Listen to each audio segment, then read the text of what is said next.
200,000 members, billions in illegal profits, connections reaching the highest levels of government. These aren't the stats of a Fortune 500 company, but the chilling reality of Taiwan's Bamboo Union triad. From its humble beginnings as a street gang to its evolution into a transnational criminal empire, the Bamboo Union story is one of power, corruption, and survival. In this video, we expose the inner workings of this secretive organization and the city it calls home. From street gang to criminal empire. In 1957, on a dusty street known as Bamboo Forest Road in Taipei, a group of displaced youths came together, unaware they were laying the foundation for what would become Taiwan's most formidable criminal organization. These young men, mostly refugees from mainland China, found themselves adrift in a new land, struggling to find their place in a society that viewed them with suspicion and hostility. The Bamboo Union, as they would come to be known, initially formed as a protective alliance for these mainland Chinese refugees. In the aftermath of the Chinese Civil War, tensions between native Taiwanese population and the newly arrived mainlanders ran high. The young men from the Bamboo Union banded together for mutual protection, but their activities quickly expanded beyond mere self-defense. As Taiwan grappled with the social and economic upheaval of the post-war years, the Bamboo Union found fertile ground for growth. The rapid industrialization and urbanization of the 1960s created pockets of poverty and discontent, particularly among the younger generation. The gang capitalized on this unrest, offering a sense of belonging and the promise of easy money to disaffected youth. The Bamboo Union's early criminal activities were relatively small-scale, focusing on petty theft, extortion, and protection rackets. However, their tactics grew increasingly violent as they sought to establish dominance over rival gangs and expand their territory. The gang's recruitment strategy was ruthlessly effective, targeting vulnerable young men in schools and on the streets, often using a combination of intimidation and the allure of brotherhood to swell their ranks. As Taiwan's economy began to boom in the late 1960s and early 1970s, the Bamboo Union evolved from a street gang into a sophisticated criminal network. They diversified their operations, moving into more lucrative enterprises such as gambling, prostitution, and drug trafficking. The gang's leadership demonstrated a shrewd business acumen, reinvesting profits into legitimate businesses to launder money and extend their influence into mainstream society. The Bamboo Union's rise coincided with a period of political repression in Taiwan known as the White Terror. As we'll explore in more detail later, this area of authoritarian rule inadvertently created opportunities for organized crime to flourish. The gang's willingness to do the dirty work for corrupt officials allowed them to operate with a degree of impunity, further cementing their power. By the 1970s, the Bamboo Union had emerged as the dominant force in Taiwan's underworld, with influence extending far beyond the streets of Taipei, with tentacles reaching into politics, business, and even entertainment. The once ragtag group of displaced youths had transformed into a criminal empire, with an estimated membership in the tens of thousands and profits that rivaled those of major corporations. The gang's rapid ascent, however, was not without cost. Violence became a hallmark of the Bamboo Union's operations, with brutal gang wars leaving a trail of bodies in their wake. The streets of Taipei, once merely dangerous, now pulsed with an undercurrent of fear as the triad's power grew unchecked. While the Bamboo Union plotted its international moves, a sinister partnership was brewing behind closed doors. The White Terror and political entanglement. The White Terror period in Taiwan, spanning from 1949 to 1987, was a dark chapter in the island's history. It was marked by political repression, widespread surveillance, and the brutal suppression of dissent by the ruling Kuomintang KMT party. As the government struggled to maintain its grip on power, it turned to an unlikely ally, the very criminals it claimed to be fighting against. In a shocking twist of fate, the KMT began to covertly employ triads, including the Bamboo Union, to carry out its dirty work. This unholy alliance allowed the government to maintain a facade of legitimacy while using criminal organizations to eliminate political enemies and crush opposition movements. The strategy was as effective as it was morally bankrupt, blurring the lines between state power and organized crime in ways that would have far-reaching consequences for Taiwan's future. The relationship between KMT and the Bamboo Union was one of mutual benefit and exploitation.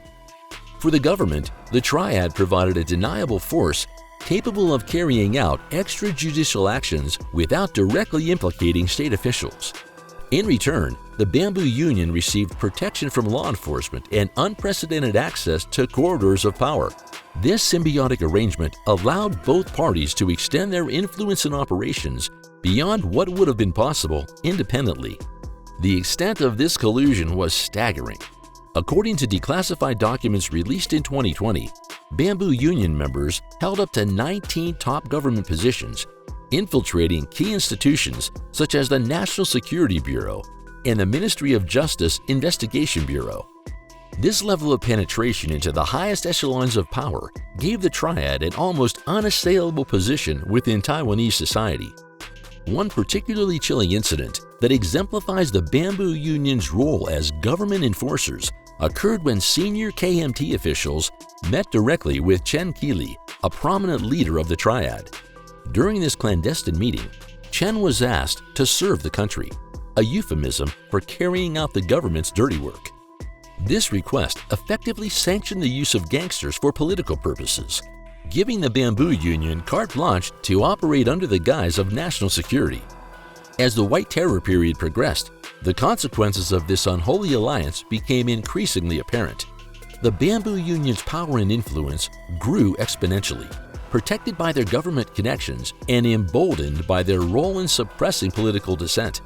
The triad's criminal activities expanded unchecked, while their members enjoyed virtually immunity from prosecution. The repercussions of this entanglement between the KMT and the Bamboo Union would echo through the decades, fostering a culture of corruption and complicity that continues to affect Taiwan's political landscape to this day. The blurring of lines between state authority and organized crime created a toxic environment where power could be bought and sold, and where violence became the accepted tool of political control. However, the Bamboo Union's growing influence and the brazenness of their actions would soon attract unwanted attention. As the gang's operations expanded beyond Taiwan shores, they found themselves entangled in international politics and caught in the crosshairs of global law enforcement agencies. Little did they know that their next move would spark a scandal that would shake the very foundations of their power and bring the dark underbelly of Taiwan's political system into the harsh light of international security.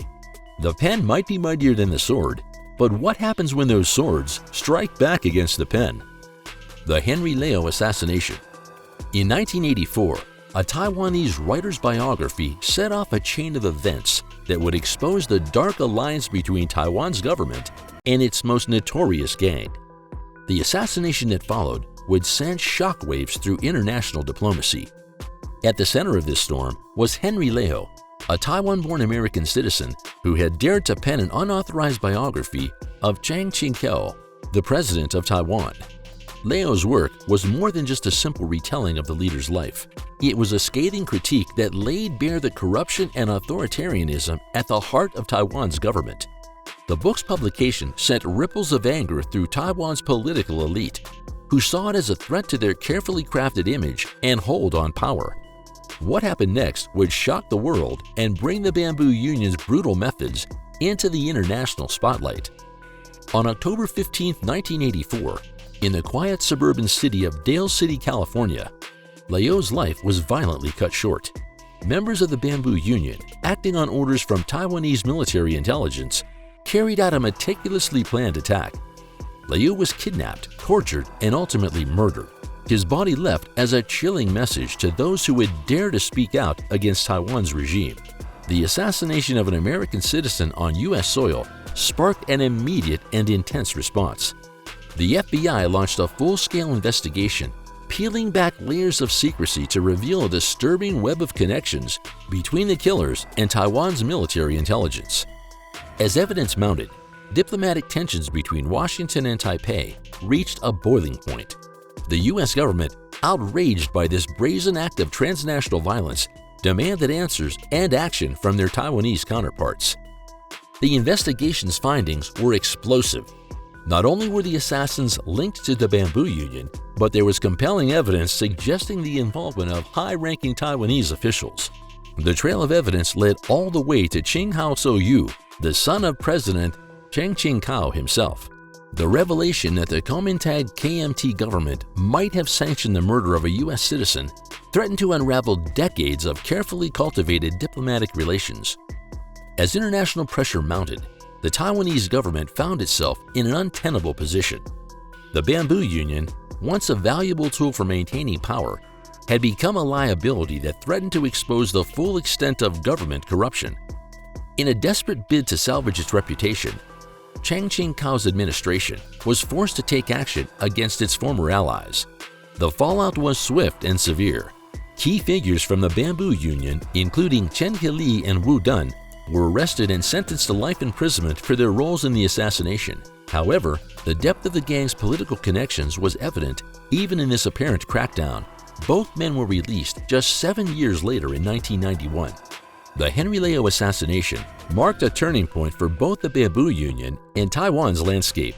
The incident shed light on the complex and often corrupt relationship between organized crime and the government during Taiwan's era of martial law. It forced a temporary retreat of the triad from its most overt political activities and prompted a series of anti-corruption measures aimed at cleaning up Taiwan's image on the world stage. Yet even as the Bamboo Union faced unprecedented scrutiny and pressure at home, the gang's leadership was already looking beyond Taiwan's shores. The global attention brought by the Leo assassination, while damaging in the short term, had inadvertently showcased the triad's international reach and capabilities. As Taiwan's domestic landscape became more challenging, new opportunities were emerging in the increasingly interconnected global underworld. While Taiwan cracked down on organized crime, the Bamboo Union was quietly orchestrating its most audacious move yet. What if the gang's greatest weapon wasn't violence, but the very technology shaping our modern world? Global expansion and modern enterprises. As the 20th century drew to a close, the landscape of organized crime was undergoing a seismic shift. Globalization, once the domain of legitimate businesses, became a new frontier for criminal enterprises. The Bamboo Union, with its roots firmly planted in Taiwan's turbulent past, was poised to capitalize on this changing world order. The gang's transformation from a local powerhouse to a global criminal network was nothing short of remarkable. While their traditional activities like extortion and protection rackets continued in Taiwan, the Bamboo Union's leadership recognized the immense political and international markets. They began to diversify their operations, venturing into drug trafficking, human smuggling, and sophisticated money laundering schemes that spanned continents. This expansion wasn't merely geographical, it represented a fundamental shift in the gang's modus operandi. The Bamboo Union forged alliances with other international criminal organizations, creating a web of illicit partnerships that extended their reach far beyond Taiwan's shores. Collaboration with Japanese Yakuza and the Hong Kong-based 14K triad opened new avenues for drug trafficking and money laundering, turning the gang into a truly transnational entity. The gang's use of cryptocurrency for money laundering operations showcased their adaptability in the face of changing financial landscapes. By leveraging these decentralized digital currencies, the Bamboo Union could move vast amounts of money across borders with unprecedented ease and anonymity, staying one step ahead of law enforcement and financial regulators. The extent of the Bamboo Union's global reach became apparent through a series of high-profile incidents. In 2015, the gang was linked to the kidnapping of Hong Kong businessman Wan Yaquang, demonstrating their ability to operate well beyond Taiwan's borders. Even more telling was the 2009 case in the United States, where the Bamboo Union hitman was sentenced to life imprisonment for murder, highlighting the gang's willingness to export violence to further their interests.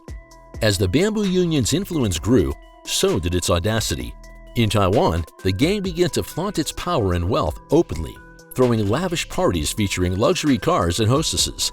These extravagant displays not only showcased the triad's financial might, but also served as a bold challenge to authorities, sparking public outrage and renewed calls for a crackdown on organized crime. Yet perhaps the most alarming development in recent years has been the Bamboo Union's reported ties to pro-China groups. This potential collaboration has raised concerns among Taiwanese officials, suggesting that the gang's influence could extend beyond the criminal underworld and into the realm of geopolitics. Today, the Bamboo Union stands as a testament to the evolving nature of organized crime in our interconnected world. From its humble beginnings on the streets of Taipei to its current status as a global criminal powerhouse, the gang's journey reflects a complex interplay between crime, technology, and international finance. As we grapple with the implications of this transformation, one thing becomes clear. The shadows in which groups like the Bamboo Union operate have grown longer and more complex, challenging our traditional notions of law enforcement and national security. The Bamboo Union's transformation from a local street gang to a global criminal empire serves as a stark reminder of how organized crime adapts and thrives in our interconnected world. As authorities in Taiwan step up their efforts to combat triad influence through increased raids and investigations, the challenge of confronting these transnational organizations grows increasingly complex. This leaves us with a pressing question. In an era of rapid technological advancement and shifting geopolitical landscapes, how can societies effectively combat the evolving threat of organized crime without sacrificing the very freedoms and values they seek to protect?